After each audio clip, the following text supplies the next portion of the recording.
If you're here today and you know Jesus Christ, I hope you don't fear death. Because if you do, you're fearing the very thing that you will never experience. It's like the little girl who kept crossing the cemetery on her way home. They said, aren't you bothered to cross the cemetery on your way home? She said, no. Why does it bother you to cross the cemetery? She said, because it's the shortest way to get to my house. Death is only the short way to get to where God is.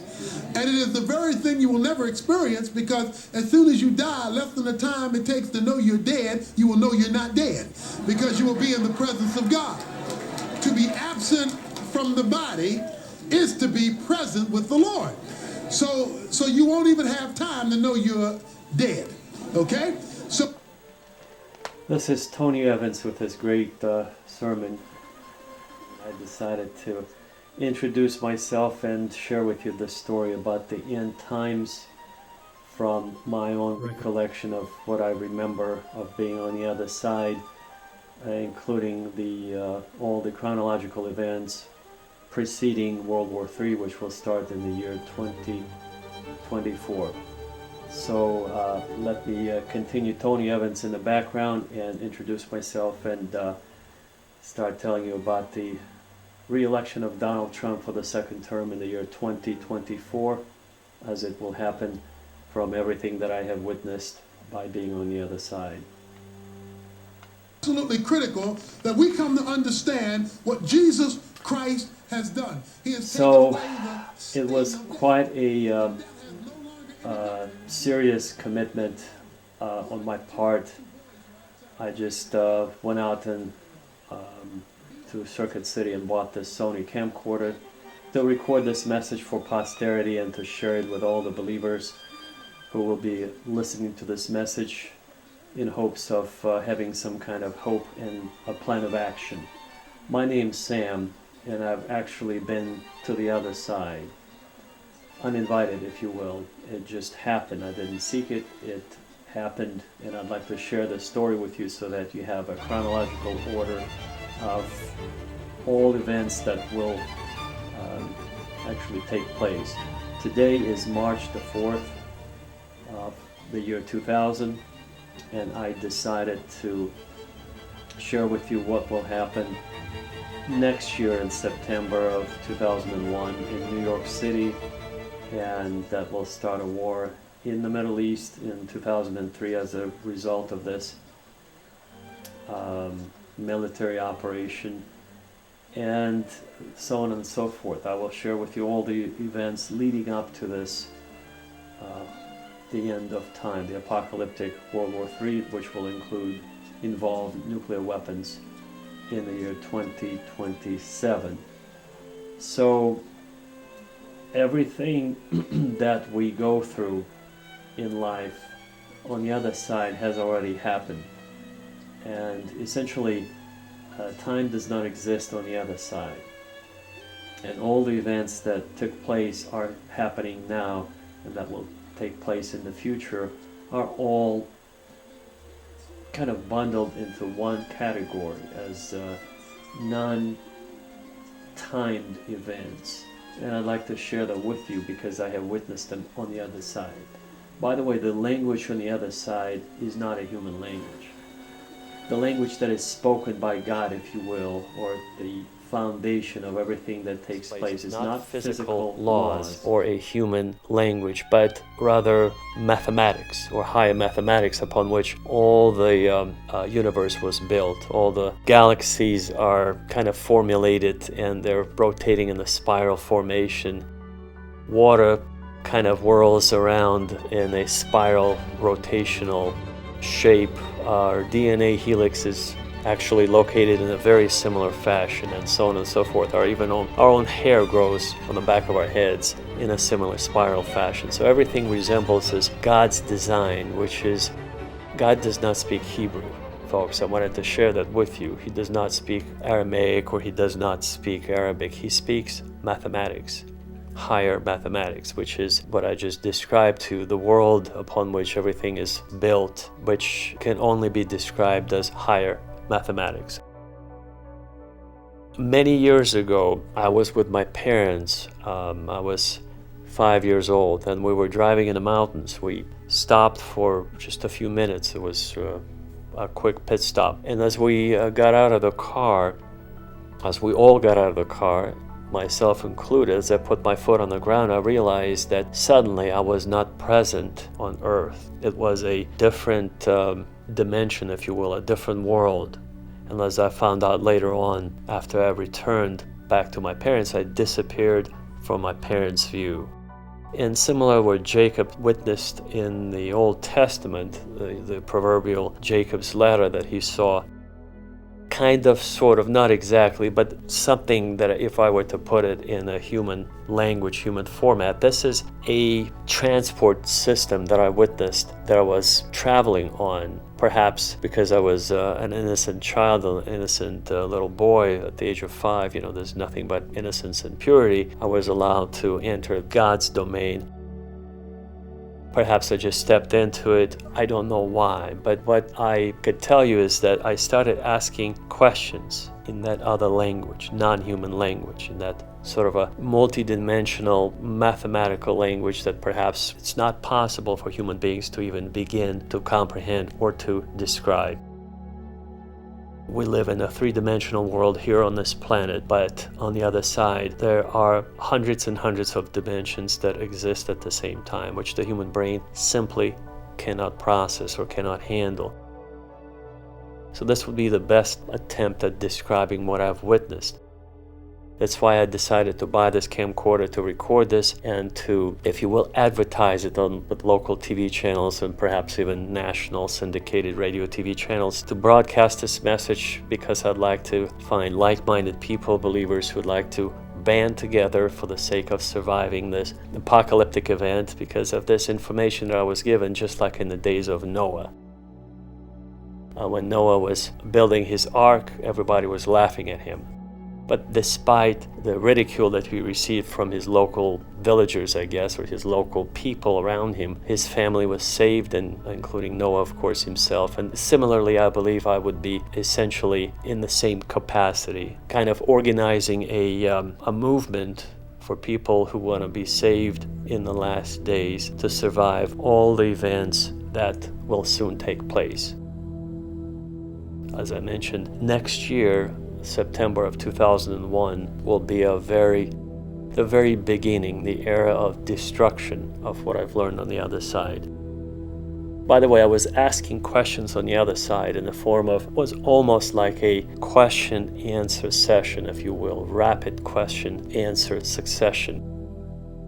Essentially, because there was no time, the best way to compare it would be, I was asking 1 billion questions per second, and I was receiving 1 billion answers every second.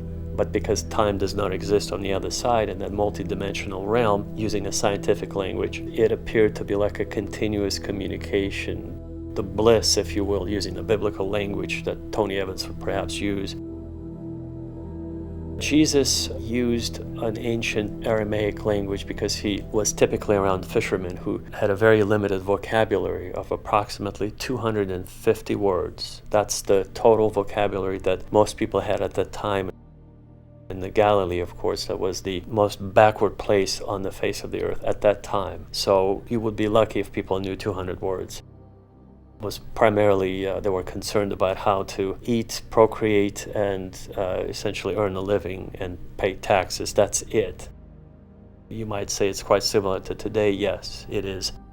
It bears resemblance to what we go through today. However, it was much, much more brutal and basic and primitive time compared to today. I would say we still live in a lap of luxury compared to 2,000 years ago in Galilee. And so Jesus was forced to use this basic language. If he appeared today, I believe he would use the very same language that I would use with you today. It's a language that would resemble more kind of a scientific approach, scientific explanation describing the galaxies, because we now are aware of the galaxies that were located in the fourth arm of the what we call a Milky Way galaxy that rotates. We actually travel at a very fast speed. We travel at 600,000 kilometers per hour around the axis of our galaxy, or 650,000 kilometers or 600,000 miles per hour around the axis. And so everything is in motion, very, very rapid motion. We're actually expanding.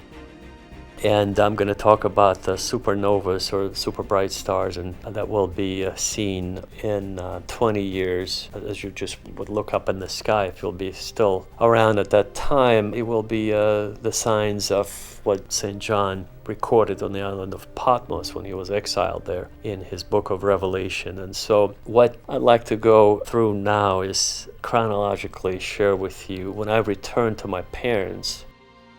I would like to share with you all the events that will take place and what we can do as believers to prepare ourselves.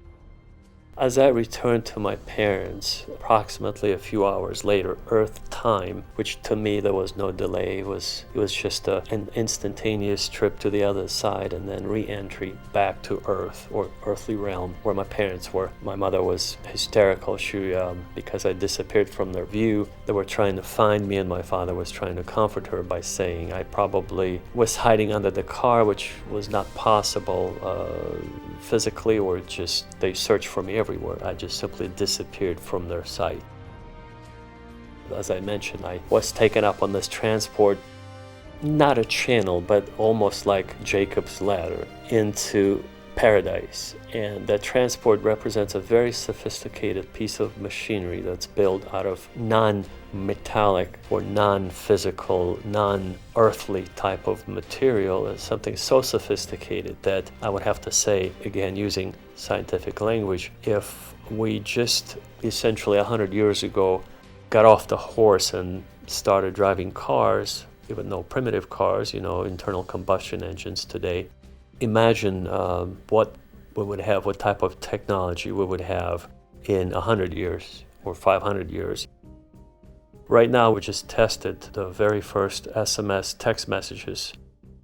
My wife, I bought her a Nokia 5160 digital phone, and I'm still using analog phone, AudioVox 480, that has that SMS feature built into the capability of the phone. So even though it's an analog phone, we were able to test it, and it worked. It's on my end, it's very primitive. On her end, the Nokia 5160 displays it much better. So we're just now entering this new technology that keeps changing every almost 6 months.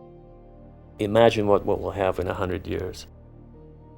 So this transport unit, I would like to say, was built by a civilization that is billions upon billions upon billions of years ahead of our time.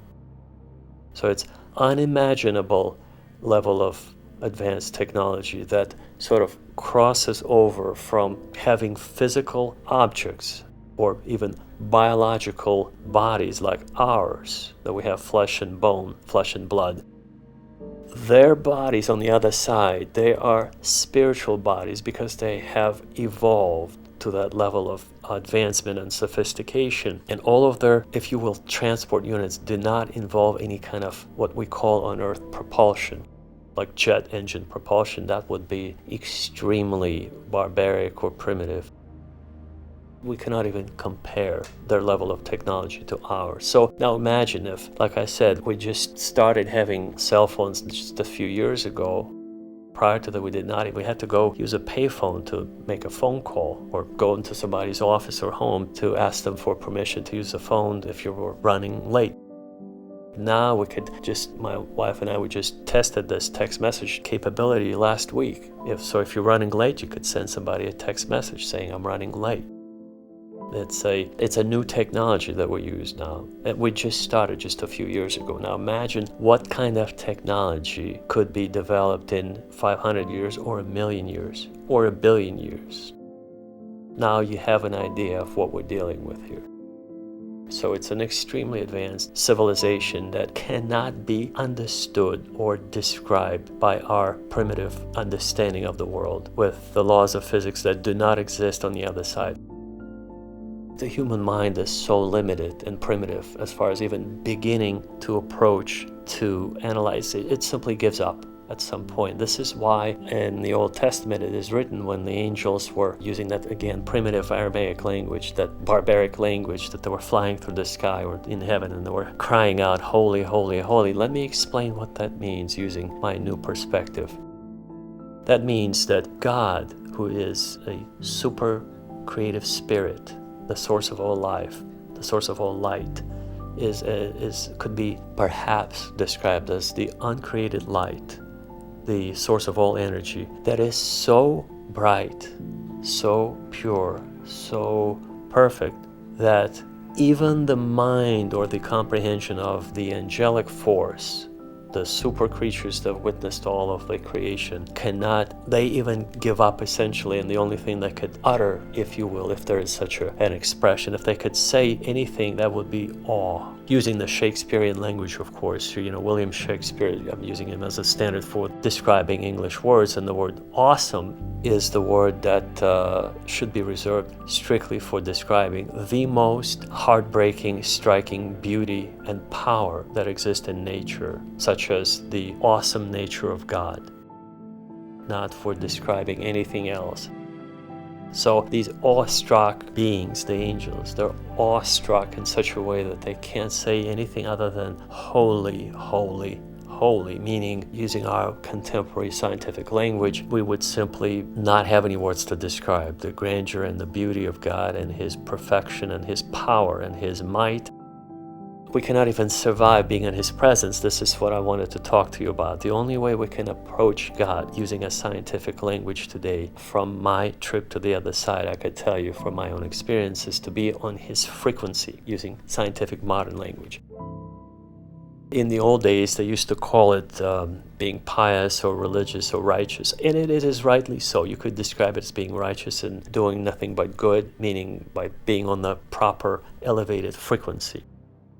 So instead of listening to rap music, which is lower frequency, you should be listening to someone like Antonio Vivaldi. For instance, if you like the Four Seasons, you would notice the transition between spring and summer, most beautiful transition. Now, if you've never listened to the Four Seasons by Antonio Vivaldi, I highly encourage you to do that. And even if you like rap music, I assure you, if your heart is open to the things of beauty, you will immediately switch to listening to Antonio Vivaldi. You'll never, ever touch any other style of music, because it's simply not music. It's of the demonic realm. It's primitive realm. It's not going to get you very far in life, and in fact, it will bog you down in an emotional roller coaster, or it will attract nothing but negative events and people and path in life. So let me just kind of continue with my story, since again, the whole purpose of me sharing with you is I've been debating for a very long time whether or not to share this story, and I finally decided, what do I have to lose? Life is short and every moment is very, very precious.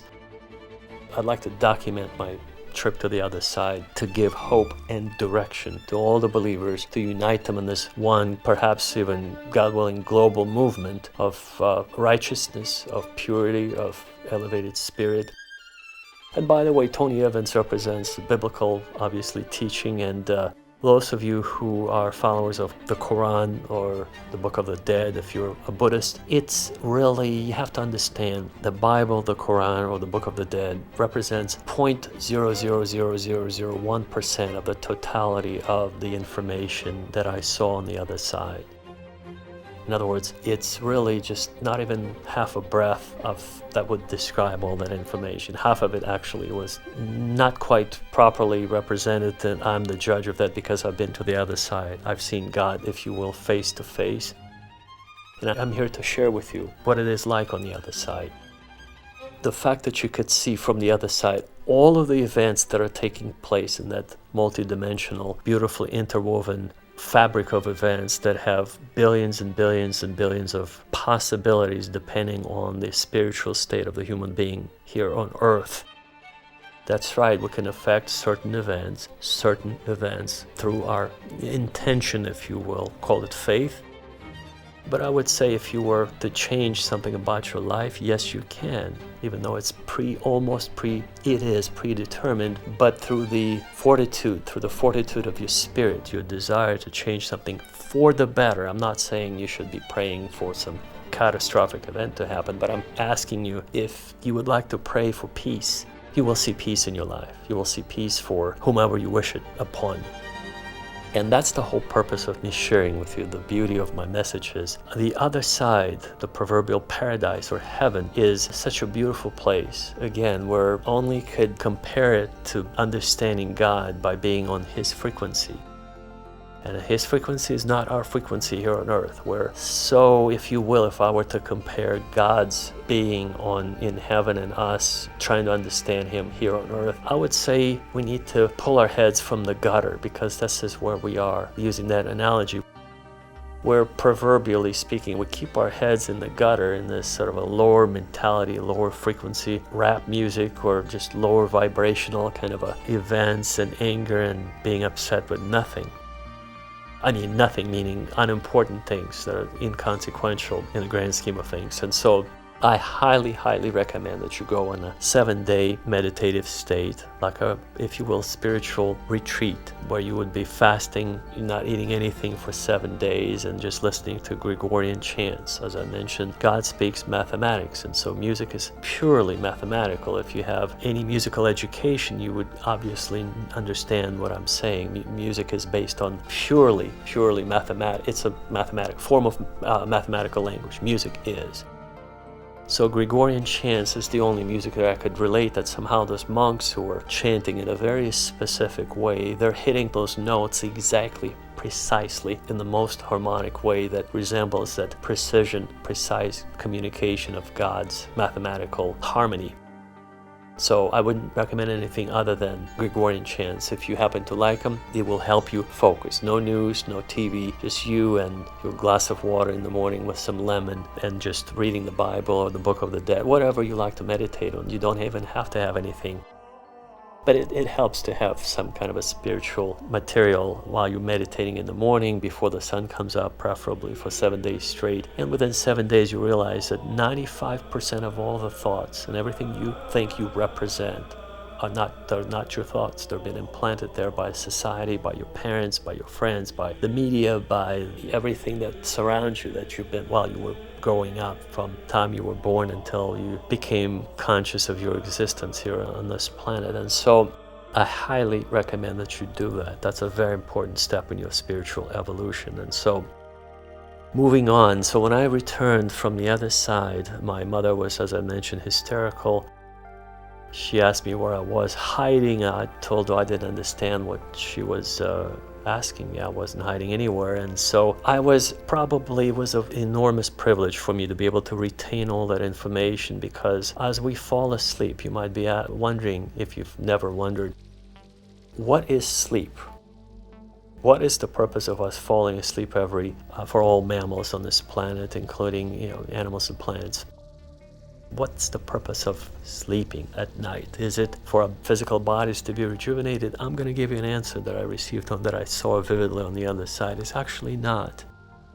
Giving rest to your physical body is just a side effect of actually connecting to God's frequency, while your spirit leaves partially your body, goes to the other side partially. This is why some of the dreams are not very vivid or lucid, and you cannot move typically. You cannot really bring anything about on the other side and transition it materialize it in this physical world. But I have to assure you that world is the threshold to the real paradise. In fact, if you think about it, we sleep a third of our lives, and sometimes one should question, are we really alive here while we're awake, or are we more awake while we're sleeping, and we only dream about us being awake? Because it's a dichotomy. It's a strange kind of a comparison if you think about it.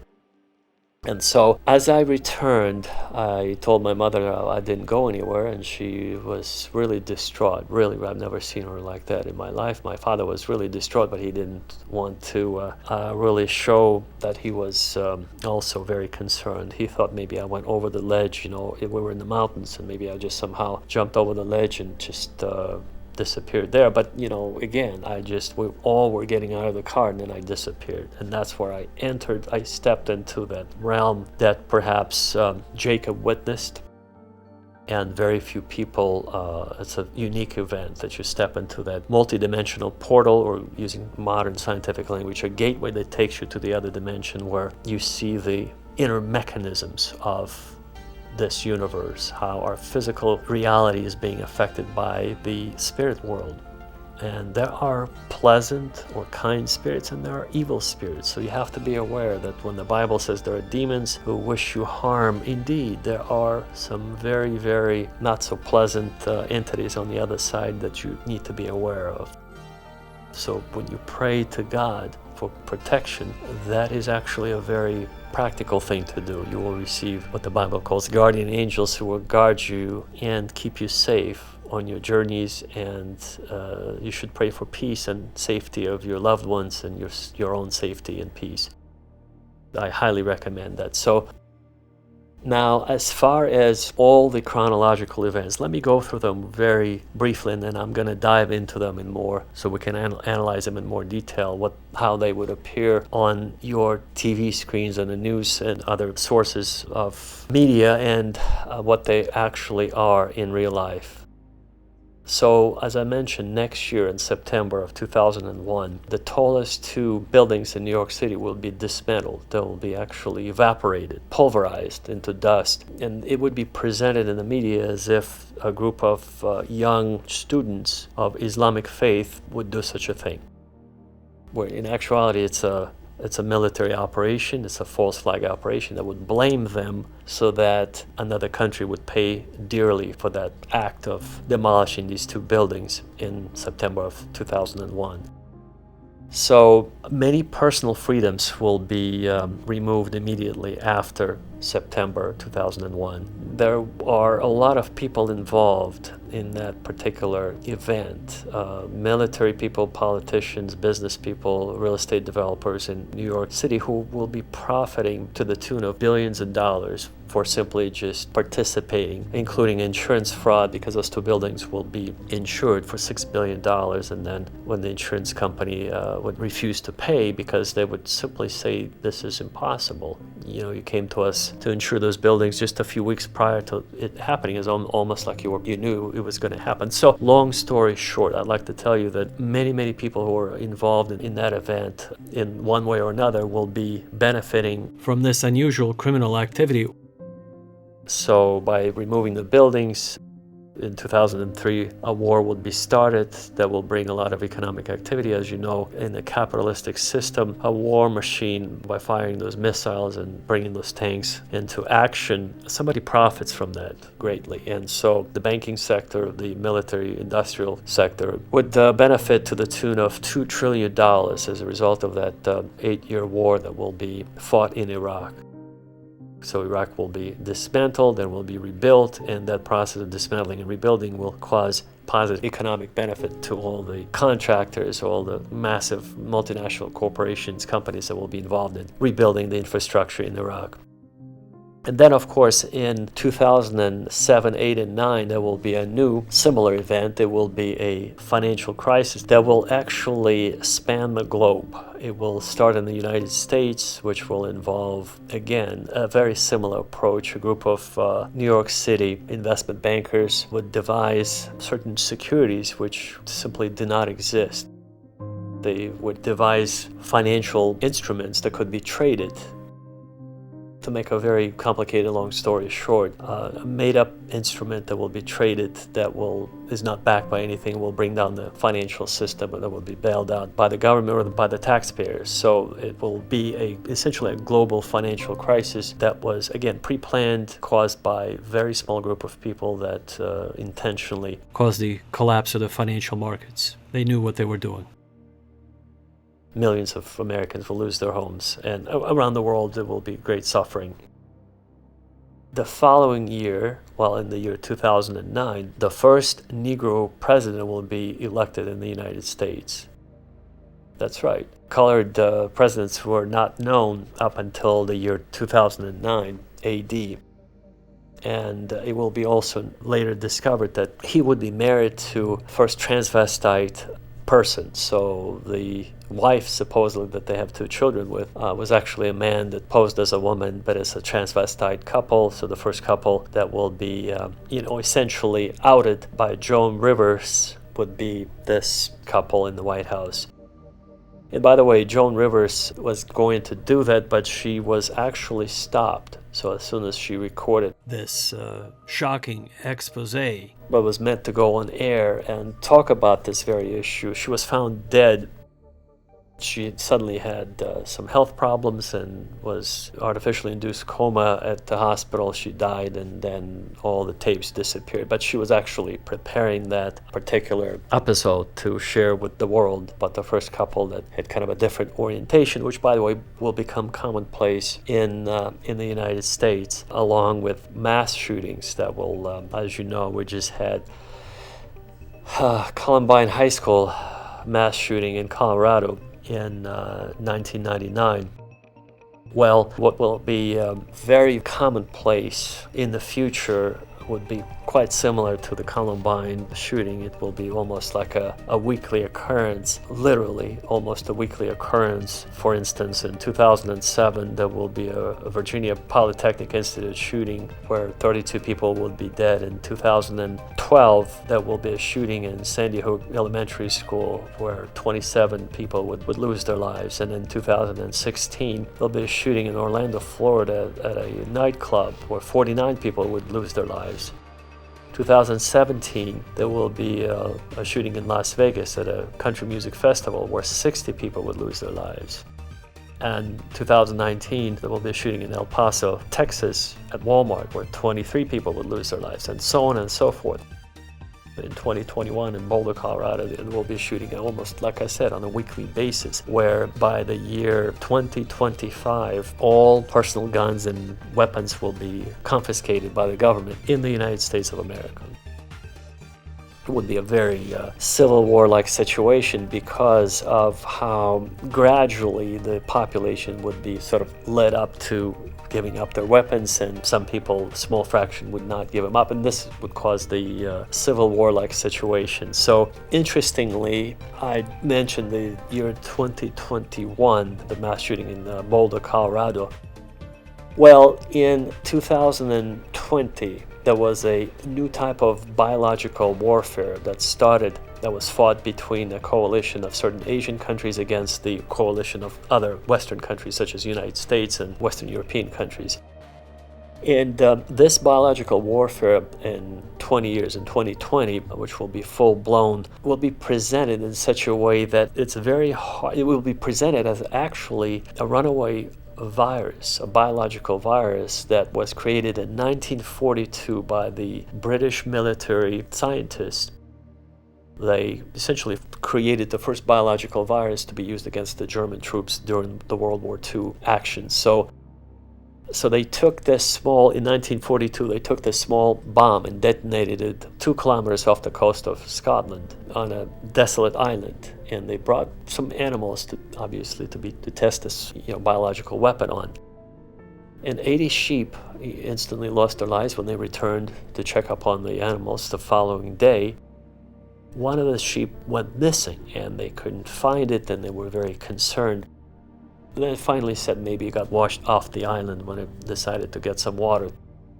But actually, as the story goes, in 1942, that one sheep got washed on shore in Scotland, and many, many farmers and farm animals got infected with this biological military-grade virus and died.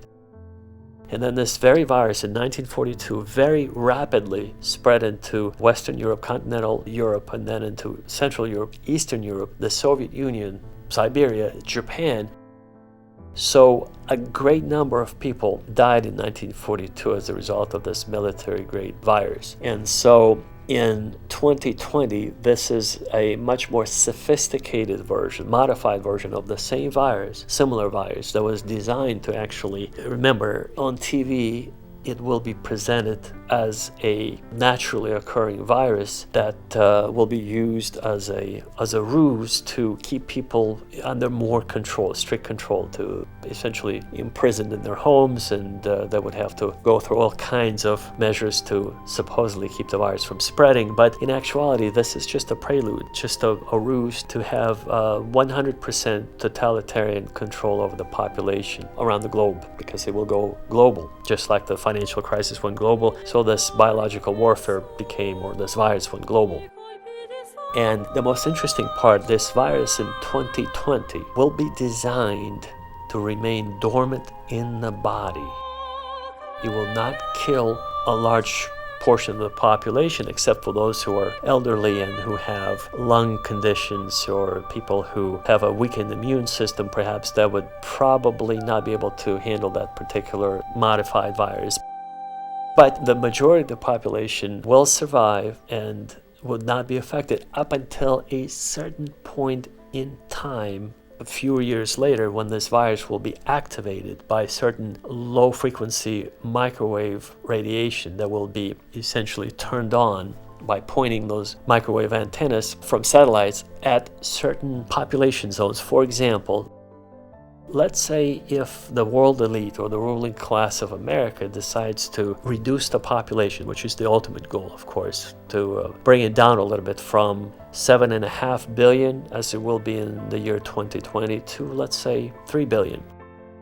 Well, they can selectively choose certain countries, let's say Tunisia or Morocco, point their microwave antennas from the satellites, from space, activate that frequency, and that dormant virus that's present in those people living in those countries will activate. And that, obviously, the symptomatology will take effect, and they will succumb to whatever disease that's been pre-programmed to be activated by this certain radiation, or this certain microwave radiation, essentially. So that's the weapon in a nutshell. It's a new biological form of weapon where all the infrastructure will remain intact, so the buildings will no longer have to be destroyed like they destroyed the infrastructure in 1945 in Hiroshima and Nagasaki. So no need to use the nuclear weapons. However, they will be used during the 2027 World War III. Now, I'm going to tell you in just a little bit what will take place in 2027 and why the nuclear weapons will be used instead of biological. It's a slightly different, unpredictable, highly unpredictable chain of events according to the global elite and the ruling class at that time.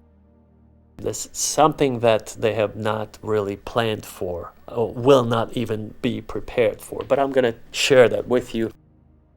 So moving on, so the year 2020, that's the new type of biological warfare that will be fought. And that's a perfect way of introducing the biblical mark of the beast to people, how they would have to get certain passports, digital passports, or they would not be able to travel anywhere or buy or sell anything, which is directly from the pages of the book of Revelation that St. John wrote about while on the island of Patmos, which is today a Greek island, but at that time, while he was there, he was in exile, similar to Australia for the British Empire, where they would exile all of their prisoners to. So the island of Patmos was part of Roman Empire's prison island where they would exile political prisoners and the like. So on the island of Patmos, he wrote, I believe in chapter 17, he wrote that here is wisdom, let him who has understanding calculate the number of the beast. For this number is a number of a man, and this number is a number of 666. Now, what does it mean, you might ask? What does it mean? Well, let me tell you from that eternal perspective that I'm very privileged to have. So during the 2020 fake biological warfare, it's actually, the war was real. It was just presented as something else. That's why I'm saying it's fake in terms of how it's presented on your TV screens. So it will be presented as a naturally occurring event, virus. Well, I just told you it was created in 1942 by the British military, and ever since that point in time, it's been heavily modified every 5 years or so. So it's been essentially modified beyond recognition. And so when this event will take place in 2020, it would be a perfect segue to introduce the mark of the beast, where you would not be able to travel or buy or sell anything without, or be accepted in society, or even be in society, be walking down the street without this digital passport that will signify that you've accepted the mark. Well, what is the mark, you might ask? What is this mark? Well, essentially, it's nothing but a digital form of acknowledgement that you have been vaccinated for this. They will call it a virus, but in actuality, it's just it's something else. So, very interesting. In the same year, later that year in 2020, a very interesting event will take place. As I mentioned, the war in Iraq lasted for 8 years, but there will be another war that will be fought that is no less important, and yet very few people would even hear about it in the media, in the news, on TV and radio. You see, Mount Ararat is currently located where Noah's Ark landed. Currently located, it's technically Turkish territory because it was given up by Armenia, where it used to belong to, in 1921 at a Kars Treaty, where they had to trade territories to pacify the local conflict zone because of the Kurdish rebels and guerrilla fighters. There were a lot of casualties and problems, military action at that time in the 1920s on the border of Armenia, Turkey, and Iran. And so to pacify, well, at that time Armenia became part of the USSR. So to pacify all the parties, the Soviet Union gave up Mount Ararat to Turkey. And this is where Noah's Ark landed, and to this day it's at 4,012 meter elevation on the eastern slope. It's located on the eastern slope, not on the western slope where all the tourists are usually led to believe that's where it's at. But the Kurdish villagers who live there, they deliberately, intentionally mislead the tourists, and they lead them to some other part of the mountain and tell them it's somewhere up there. Just take your photos and be gone. So the reason why I bring this up is because there will be a war in that region. And this is the war of Armageddon that will take place in 2027. So in 2020, there will be a very short war in the region of Nagorno-Karabakh. And Nagorno-Karabakh is part of Armenia, on the border of Armenia and Azerbaijan, that they're having some issues with. It's a similar story like the never-ending conflict between the Arabs and the Israelis in the Gaza Strip.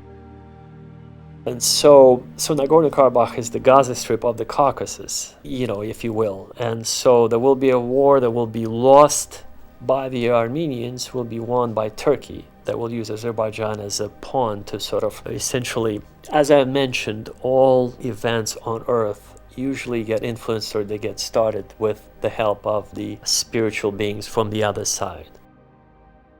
The other side being either the angels, who typically are sent to protect human beings, or the demons, or the fallen angels who are meant to essentially cause destruction.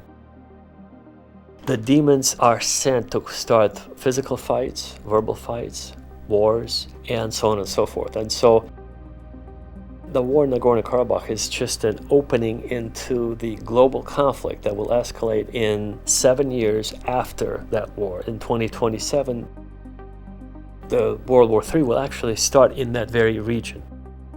So, mind you, the reason why the 2020 war will be very local and no nuclear weapons will be used, but they will be used in 2027 is because in 2027 the political situation around the world will escalate to such a degree that multiple countries will be involved in that very region where this very war will be restarted, rekindled in Nagorno-Karabakh between Turkey and Iran, between China, yes, China and Pakistan, surprisingly. And both Pakistan and China and Iran and the United States and Russia will actually use their nuclear weapons in the region of Nagorno-Karabakh, which is right next to Noah's Ark. The Ararat Valley, which is the territory where it currently belongs to Ararat Mountain, is the Turkish mountain, used to belong to the Armenians. And there will be this multiple debates over the territory who it belongs to. Long story short, in 2027, you definitely want to be in a bunker. Not in the Caucasus, not anywhere near, because it will be the most devastating war that the human race have ever seen. It's going to be catastrophic. And this is why I'm here preparing you, and I'm hoping that you would be essentially prepared and you would be praying and fasting in preparation for those events. So all those events would be not as damaging, especially for the children, because it's bad enough for the adults. Now imagine all the children that will be affected by the war in 2027. Yes, unfortunately, this is the end of human history as I saw it from the other side. So at that point in time, people will be literally being transported into heaven or paradise the same way I was transported when I was a little boy. So they would be taken up and just taken alive. I mean, just the same way I was taken alive to heaven. They would be taken alive to heaven, and those are the people who are what the Bible calls they walk with God. Using a modern language today, we use, remember, scientific vocabulary. People who, what I like to call, are on the frequency of God. People who are very close to God. They walk with God on a daily basis. They pray to God. They fast. Fasting is, by the way, not only is very good for your body, physical body, it actually cleanses your system and allows you to get tuned in into God's frequency much easier or faster, quicker. And I'm going to tell you all these quote-unquote secrets and tricks how to get on the frequency of God quicker. So the first exercise I'd like to give you, besides going on that 7-day meditative state of retreat or with fasting that involves fasting, I would like to suggest to you that you go to a park, unless you live somewhere in the country already, in the woods, and make sure that in that park you find a tree that you like, a big tree. Make sure there's no people around you, because they will ridicule you, and you would not be able to do this exercise correctly. You will not be able to reach the frequency of God. So what you do is you get to a place where there's nobody around, and you put your hand on a tree, just eye level, and you focus, you meditate for about half an hour without talking audibly. You just focus. You thank the tree for being there, for producing oxygen. And let me tell you why, because on the other side, both trees and animals have their own language. I'm going to decipher it for you so that you'll understand what kind of language they have. Obviously, a tree cannot send you a letter or make a phone call to tell you all about it. It's a different life form, and so it's more not as advanced as ours, similar to how we are not as advanced as the angelic life form, which is, as I mentioned, billions and billions of years ahead of our state of awareness. And so trees are just as alive as animals, and animals have their own language. So by placing your hand on a tree and by focusing and concentrating on God's creation and being in harmony with God's nature, with Mother Nature, and by remembering that so many trees are being cut down for paper, for timber, for building housing, for just creating things that is just unbelievably wasteful. It's brutality in its perfect form, meaning we're hurting our environment without even replacing it. And so that shows you our level of evolution. We're just like, we are the murderers. We're not very advanced, is my point. And so by focusing on that and by asking for forgiveness from the tree, you just have to sort of relate to the tree, how its family essentially is being cut down at some other part of the world that's not as lucky as where you are in the park.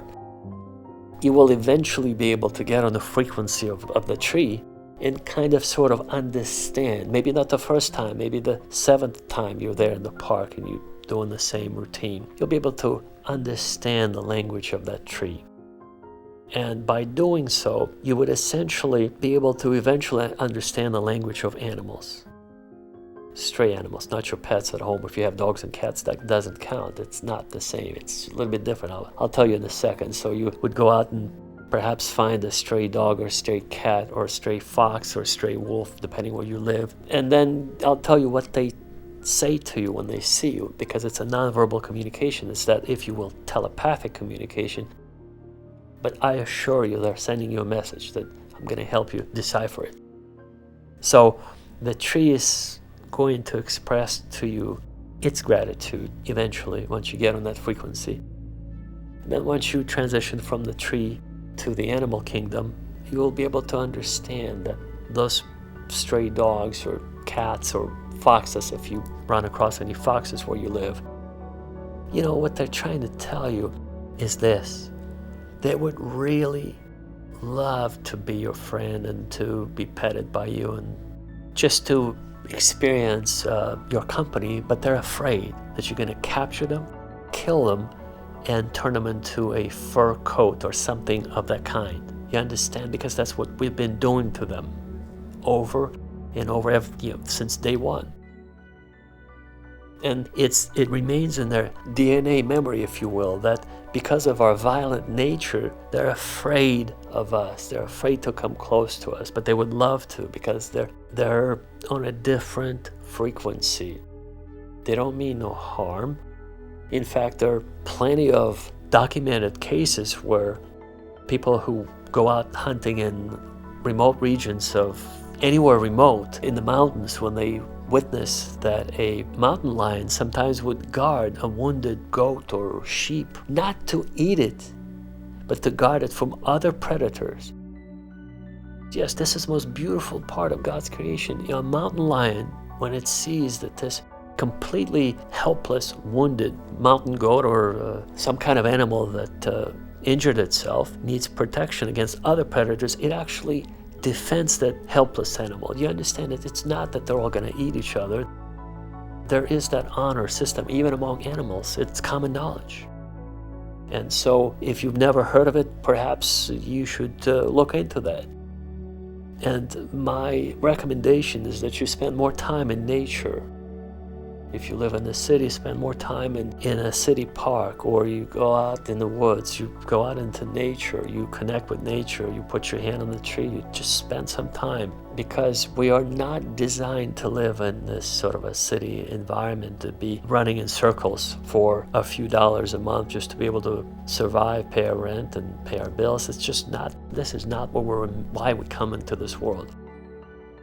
I assure you, God will provide using biblical language. If you believe in miracles, God will provide supernaturally. If you don't quite believe in supernatural or miracles, then you will experience synchronicities, serendipities, that a person that you need to see for your business transactions will appear in your life. Once you get to that stage of evolution, you see, spiritual evolution. Again, using a different language if you're not into the biblical terminologies. But it's fine to me. I don't see any problems. Biblical or scientific language, it's all the same. Bottom line, folks, is this. I will just tell you to summarize everything I wanted to say in this one phrase. Please listen carefully.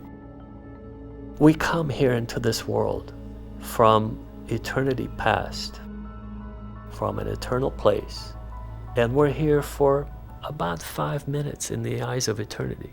If you think about it, the eyes of eternity is just a few breaths that we take and then we return to that other place, you see? And so we're here, folks, for about 5 minutes. We come here from that other world that we immediately forget all about. But you see, if you really think about it, we're here on a mission. We have a purpose, we have a destiny here on this planet, in this physical world. And as soon as our physical hearts will stop beating, which is, again, just a few minutes in the eyes of eternity, we will depart from this world, we'll go back to that other place where we come from. And I'm here, having given this privilege to share with you, to see what it's like on the other side. I'm here to tell you, I'm here to help you plan ahead, that if you're already over 40, well, you only have but a few breaths left, honestly. You just have half a minute left on this planet. So having this knowledge, knowing the time schedule, hopefully you'll use your time more wisely. And I truly hope that you will be more inclined to more spiritual practices, to sharing kindness. We don't like, as men, we don't like to use the word love. Usually women use that kind of language with more ease. But, if not love, let me define love from that other reality and scientifically for you. Love actually is the highest form of frequency, of vibration that God operates on. It's that highest frequency of God, that the brightest, the most luminous light, the most powerful energy in the universe that holds our universe together. That's right. In fact, the astrophysicists will discover that there is a force that exists that holds all physical objects in place. And all physical objects in outer space, in cosmos, represent about 5% of the mass of the universe. The other 95% of the mass of the universe is this invisible force or energy that holds all things together. And our universe is actually constantly, it's moving and it's expanding, our physical universe. I'm not talking about the hundreds of dimensions in the spiritual realm. That's a conversation for another time. But I'd like to encourage you, given the fact that we have established the fact that we're here for a very short time, I'd like to encourage you to focus more on sharing kindness, on learning kindness, sharing kindness. If you can't focus on love, at least focus on kindness, share kindness. Help anybody who comes your way. If you see a homeless person on the street, just give him a few dollars. Don't judge him by saying, he's a drug addict, he needs to go to a rehab, or perhaps he's just an actor who doesn't want to work. Really, that judgment actually would do a lot of damage to you and your life path, not to that homeless person. And also, the Bible says that sometimes those homeless people are not homeless people. They're angels sent by God from heaven just to test your heart, to see if you truly are that spiritual person that you claim to be, or if this is a bunch of fluff, that you're trying to impress other people around you. So when you don't help a homeless person on the street, you know what that tells about you? That means that you actually don't fully understand the reality. Again, the Bible says by entertaining strangers, sometimes we have unwittingly entertained angels. And we don't know when we actually deal with angels or when we deal with the actual homeless people. So that's why I highly recommend that you just try to be kind. Give them a few dollars. If you don't have money, give them your energy, give them a hug, offer help, offer whatever help you can, whatever help you're able to give. The most important part that I'd like to finish with, I'm looking for like-minded people. I'd like to form an army of believers, an army of spiritual warriors that would be just like me, who love God, who would like to be prepared for that exit from this physical world at the end of our time here by year 2027 or before then, or whenever it's our time to go. And so I would like to say, let's unite. I will be actually building a team of like-minded people. We will create a website where we could all meet and find each other, and where we could start building those bunkers in preparation for those apocalyptic events. I will actually have, God willing, a global following, because I believe this is my mission in life, to have this privilege to go to the other side, to receive all this information and this knowledge, and to still remember it, to be given this gift to retain this information by the time I came back to this planet. I believe that this is my mission, is to unite as many believers worldwide as possible in the spirit of kindness and agape love, which is, by the way, the Greek word for the highest form of unconditional love of God that holds all things together. Agape love is the love that emanates from God, which is that highest form of uncreated light.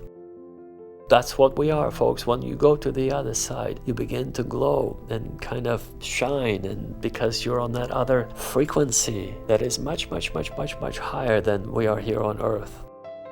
Quite frankly, it was the saddest part to have to return to my parents on earth, because you would never, ever, ever, ever, ever would want to come back from that beautiful place to this prison cell. Even if you're not in prison, this planet is a prison compared to paradise. I assure you of that, because everything that we do here is absolutely contrary to what we should be really striving for in terms of spirituality, our evolution, our development, and sharing kindness. It's just not enough kindness in the world. I would also like to help our planet, Mother Earth, all the animals and rare plants to be replenished and to be more protected from us, the animals, the true barbarians or the murderers. So I would like to form a non-profit organization and unite all like-minded people in a very coherent, organized fashion to protect Mother Nature, the animals, the environment, our planet. So many whales are dying because of the sonars that the submarines use on them in the open ocean, and that actually kills them. That kills their guiding system of the whales. And they're left kind of blinded, if you will. They're left without their most important organ that allows them to navigate in the oceans. It's a sad situation. All the trees that are being cut down. Folks, what can I say? When you see all these events happening, the 2020 biological warfare that will lead to the mark of the beast, the distribution and acceptance by many people who will be so blinded.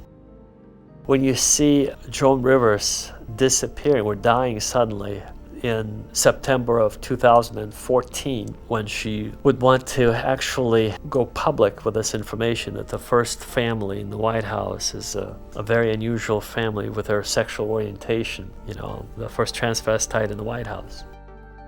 And when you see the war in 2020 in the Caucasus, in Nagorno-Karabakh region, you know that the end is near. And then when you see, by the way, all these events could change, every single one of them, if all people would get on their knees and pray face down in the ground or on the floor, being in that prostrate state of full prostration and full commitment to change. Which it could happen, but will probably not happen because people, unfortunately, are not that level, they're not that spiritual. They're just like in the days of Noah, as Jesus said, they'll be marrying and given in marriage right before the flood came and took them all away. And the same identical situation I'm here sharing with you with the knowledge from the other side of all these events that will be taking place. You could share with the world, but the world will actually be wiped out in 2027 in this nuclear catastrophic war that will happen in 2027. But if all the people of the earth will get on their face and pray about this or that event, actually we have the power to, this is how God ordained this universe, we have the power to change these events, to change the course of history of the human race. And so this nuclear war could be postponed or essentially canceled. This biological warfare in 2020 could be postponed or canceled if all the believers would get on their knees and faces and pray to God in that prostrate fashion. By the way, prostration is very common in Buddhism. For example, if you go to any of the Buddhist temples, most people do their prostrations as a norm, as a form of reverence and respect. But in the West, unfortunately, or similar to, for example, Muslim believers, they do their prostrations in their mosques around the world facing Mecca. But all the Christians, unfortunately, have become so lackadaisical about their approach and commitment to prayer that it's really truly a shame. How it's very unfortunate how they try to get some kind of, delivery help package from God in between their meals at the fast food restaurant at McDonald's, between eating a fat burger, how they're sort of expecting God to respond to their prayers while they're eating that. It's just, it never ceases to amaze me how Christians are they're on the wrong path. Whereas our Muslim brothers and Buddhist brothers, they're praying, really they're showing their tremendous faith. For example, when you go to the second tallest mountain in the world, Mount Kailash, which, by the way, for some strange reason, nobody knows about in the United States of America, or in the West for that matter. It's the only mountain that is shaped like a pyramid that was built by a very advanced civilization. And that is the reason why Hitler sent an expedition to that region to try to find those secrets from that advanced civilization in 1930s, early 30s. And the name of that organization was Das Anerbi, or Our Heritage, translated into English. And so it was a very well-funded organization with the best scientists and archaeologists. And they did receive tremendous knowledge from those expeditions. But the point is, Mount Kailash is so holy for the locals that they don't allow anybody to climb it. Anybody who defies the order and tries to climb Mount Kailash will be immediately hanged. And so everybody seems to respect that rule. But the tallest mountain in the world, Mount Jamalungma, which is 29,000 feet, people die there all the time. Meaning it's allowed, but they climb it disrespectfully. They climb it and they show the colors. All the mountain climbers, sometimes they bitterly argue amongst themselves, and you can actually, if you talk to them, you realize as soon as the fight starts, the verbal fight starts, usually, in the mountains, you're not protected by anything. And when you're sitting in your comfy chair drinking your coffee or tea, if you want to say something ugly to your family member or your friend or somebody about someone you see on TV, well, there's seemingly no repercussion, you might think, right? You said something and you're still sitting in your comfy chair drinking your tea or coffee. But in the mountains, many times, as soon as somebody says something negative about their team member or somebody else, they usually lose balance and they fall off the cliff into the ravine or they disappear. And mountains are treacherous. Because of every mountain climb in this experience, they come with reverence when they attempt to climb a mountain, such as K2 or Jamalungma. Yes, Karakoram Mountains in northern Pakistan are the most dangerous mountains in the world, more dangerous than Jamalungma. But anyway, digressing slightly, I'd like to say that the point of bringing up the mountains is there are consequences in this physical world, even with your words that you sometimes use in a very imprudent way when you call somebody names, whether they deserve it or not. It actually is going to come back and bite you in the neck. Or as Jesus puts it, he who lives by the sword shall also die by the sword. And if you do a study of famous people, because that's the only study you could do that will actually allow you to track them down and see how they died, if you actually look into I'll give you just one example, and we're going to move on to another much more important topic here. Jesse James, who used to kill people for a living, and he was killed by someone who was actually holding the same gun, who was killed by another person who was holding the same gun. It's amazing. And then on and on and on and on. It's like a cycle of violence. So-and-so killed so-and-so, and so-and-so killed in turn so-and-so. And it goes on all the way to today. And in the here and now, it happens in the very same way. So no wonder Jesus said, he who lives by the sword shall also die by the sword. So I'd like to conclude with all the events I had mentioned and everything that I've learned on the other side, where the language is higher mathematics. God operates in a very unique way, and from that eternal perspective, the only thing that we could relate to is kindness and agape love, or the highest form of vibration or desire to help another human being.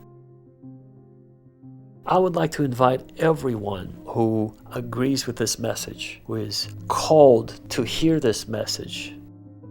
That's right, if you hear this message, if you're hearing it right now, that means it was meant to be. Your name was written in the book of life, and you are called to follow this mission, this movement that I'm organizing. I just want to invite you to join our organization, our movement, our nonprofit, and just let us know how you can help our movement, what skill sets you have. If you have a lot of time, just let us know. If you have a lot of ideas how to build bunkers, or how we could create a new type of technology and new type of propulsion engines, and build livable space on the moon or on Mars, let us know. I have no limitations, so I believe that we can actually do that. We can actually escape the 2027 catastrophic events, unless we'll be simply picked up by the angels of God, in the event prior to World War III. But be it as it may, just let us know, reach out to us. If you're a visionary, if you have ideas, if you're a philanthropist, you can actually help fund certain projects. Or if you're an engineer, you know actually how to build the bunkers. Whatever your talent is, just let us know. And we need everyone with their wonderful God-given talents to actually act as one unit, as one organization, as a one living organism of God. And only then we could survive. So I can only bring my humble experience that I shared with you today, and I decided to do that because I simply had no other choice. The technology now, as I mentioned, is here. Finally, you could buy a relatively inexpensive camcorder and record it. And I also am recording it on a separate audio device, just in case if something goes wrong with the internal camcorder's microphone, so that way my voice could be heard separately. But on and on, I just decided to bring up Tony Evans and his wonderful message. And of course, who knows what kind of technology we will have in 2027. Perhaps this type of message may not be what will be commonplace. Perhaps we'll be using much more advanced technology that would allow us to gain immediate instant access to this message and instantly have a hologram projected in front of us, or perhaps inside our brain. My trip to the other side actually ended right before the year 2027. As the war was getting started, there was no further information that was given to me, or I was allowed to see how events would progress from there. All I know is that the war will happen. It will be nuclear, and multiple nations will be involved, and those select few souls would be few souls, yes. It will not be a mass exodus to heaven. It will be select few souls will be taken alive to heaven. But for those of us who will remain on earth at that time, who we're still alive, we would have to survive. And that's the purpose of this message, is to unite us all, the best of the best, like-minded people who will be sharing kindness and a common vision of worshiping God, survival, and building a new kind of society on earth, or perhaps on the moon or on Mars, with new kind of understanding and awareness, new kind of technology that perhaps I have faith we might possess, and we'll be able to travel instantly. I do not mean the rockets. Please don't misunderstand me. That's not the type of technology that in fact, I'm working right now on a few ideas how to implement everything that I've learned on the other side to have the first device that will defy the laws of physics here on Earth. And as soon as I have it operational, I will share it in another message similar to this one. On this note, I'd like to wish you all the best.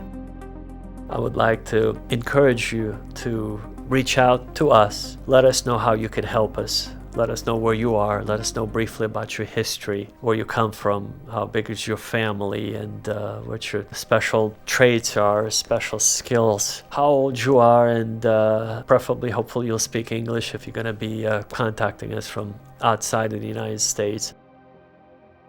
I want to wish you all the best. I want to wish you to find the path, the frequency of God, to remain on this path until the day that you depart from this world, because we're only here for only 5 minutes. And if you're over 40 and listening to this message, you only have but a few breaths left. On this note, may God richly bless you, keep you safe and away from all evil by sending His angels to guard you and protect you everywhere you go. God bless you. Take care. And I hope to see you on the other side in paradise of God.